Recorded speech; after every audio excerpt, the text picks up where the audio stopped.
Hindustani Awam Morcha secular गरीबों के बीच में जा रही है, गरीबों को समझाने की कोशिश कर रही है कि कितना देश दूसरों का है, देश आपका भी है, जितना एक वोट देने का अधिकार दूसरों का है आपको भी है। इसलिए अधिकार जो आपको मिलता है, विकास की राशि जो मिलता है वो भी सम्मान आपके समान सबके लिए बराबर आती है। उसे जागने की जरूरत है, समझने की जरूरत है और हम पार्टी इसीलिए गरीबों के बीच में जाके समझाने की कोशिश कर रही है और जगाने की कोशिश कर रही है और एक करने की कोशिश कर रही है और अपना संगठन का विस्तार कर रही है। इसीलिए हम लोग हर जगह जा जाके घूम घूम के लोगों से बात कर रहे हैं, चाहे वो इस तरह सम्मेलन के फॉर्म में हो, चाहे जनसंपर्क के फॉर्म में हो, चाहे एक एक घर जाने की बात हो। हमारे कार्यकर्ता सब जगह जा जाके लोगों को जागरूक करने की बात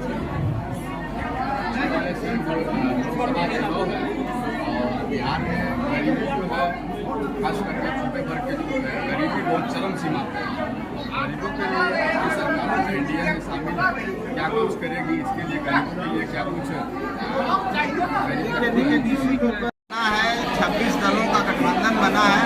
ये गठबंधन सब सौदेबाज लोग ने मिल के बनाया है। सबको एक लालच है कि हम प्रधानमंत्री बन जाएंगे। हर पार्टी को एक यही मंशा है और जब कोई बात सौदेबाजी से होती है, लालच से शुरू होती है, उसमें कुछ नहीं होता है। देश की भावना किन्हीं के अंदर नहीं है। कोई विकास की बात नहीं कर रहे हैं, किसी के पास कोई विजन नहीं है अगले 5 साल का कि हमारी सरकार बनेगी तो हम क्या करेंगे, कैसे विकास करेंगे।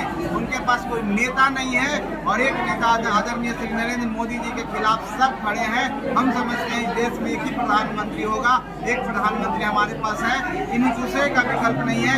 नाम रख देने से कोई भारत और इंडिया नहीं हो जाता है, कर्म करने से कोई व्यक्ति होता है। हम समझते हैं कि उनको हार होगी और एनडीए की सरकार पुनः आएगी, वापसी करेगी और पूरे बहुमत से करेगी और ज्यादा संख्या से करेगी। धन्यवाद।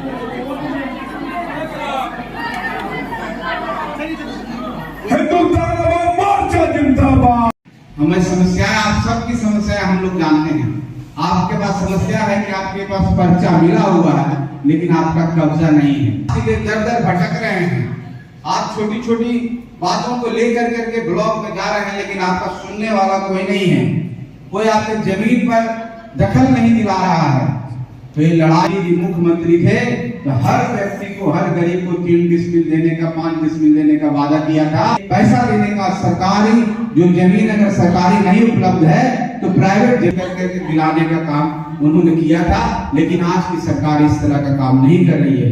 तो यही एक समय है साथियों, हमारे जितने यहाँ माता बहने और भाई बैठे हुए हैं, आज सबको विचार करना होगा, आप सबको सोचना होगा कि जब तक आपकी अपनी सरकार नहीं बनेगी, जब तक आपके अपने लोग के द्वारा सरकार नहीं बनेगी, तब तक आपका कोई भला सोचने वाला नहीं है। दूसरा सिर्फ वादा करेगा और वादा करके आपके बीच में भाग जाएगा और फिर वापस नहीं आएगा। सिर्फ उसको आपके वोट की जरूरत है।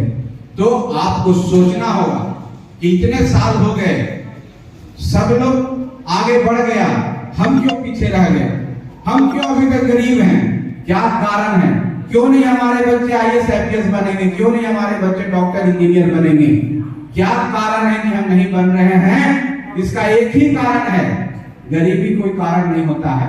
सबसे बड़ा कारण होता है शिक्षा, समझ, जागरूकता। और वो समझ, जागरूकता हम लोग को लाना होगा और हम लोग तभी ला सकते हैं जब राजनीतिक रूप से हम लोग सजग हो जाएंगे, एक हो जाएंगे। क्योंकि जब तक हम एक नहीं होंगे, हमारी ताकत को कोई समझने वाला नहीं है, हमारी ताकत को कोई बताने वाला नहीं है। हमारे पास जनसंख्या बहुत है, अगर सब गरीब एक हो जाए, एक तरफ खड़ा हो जाए तो अच्छे अच्छे की नींद हराम हो जाएगी। यही आपकी ताकत है, उसको पहचानना होगा और उसको पहचान करके आपको हिंदुस्तानी अवाम मोर्चा सेक्युलर के बैनर तले आना होगा। जब तक अपनी ताकत नहीं दिखाइएगा, एहसास नहीं कराइएगा, तब तक आपका भला नहीं होगा। आप सिर्फ एक बात का ध्यान दीजिए, जब हम लोग के संरक्षक महोदय आदरणीय श्री जीतन राम मांझी जी मुख्यमंत्री थे तो आपके ऊपर कोई नजर उठा के नहीं देखता था। सबको पता था कि इनका एक ऊपर में बैठा हुआ, अगर इनके ऊपर कोई दमन करेगा तो ऊपर से आदेश आ जाएगा।